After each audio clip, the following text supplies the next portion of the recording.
About some of the aspects of infrastructure specific to your department. And let's talk, first of all, what I think I can call a crisis with our ports right now on the West Coast and the East Coast, when we have all those ships lined up trying to offload. And by the way, we don't have the trucks to get the stuff off the ports anyway.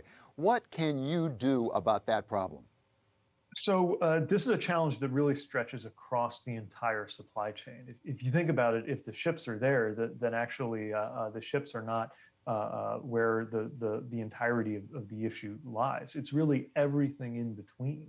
In addition to issues in shipping, it's everything in between that ship that's waiting for its chance to come into port and the shelf where that product is supposed to wind up in the end. That means the ports themselves, it means rail, it means trucking, it means everything in the movement of those goods. And we do believe there's a role for the federal government to play to help smooth out some of these supply chain issues. It's largely a private sector system. But when the president signed the executive order early this year, when we brought together the White House task force on supply chain disruptions that's working as we speak to continue addressing these, what we found is that we can play a role as a kind of honest broker, bringing together a lot of the key players in order to take away some of the obstacles to things moving smoothly.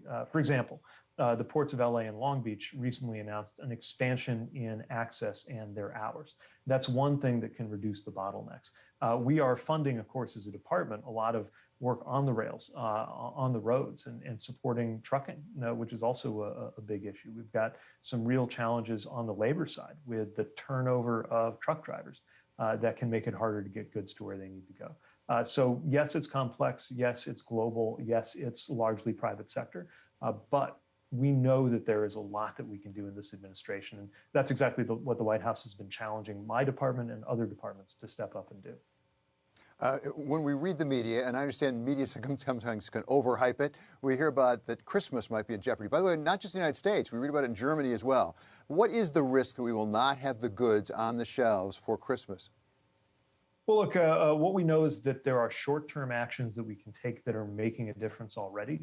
We just saw, for example, a considerable reduction in the dwell time on rail, the transfer to rail at those ports of LA and Long Beach. By the way, those two ports alone represent about 40% of our containerized traffic.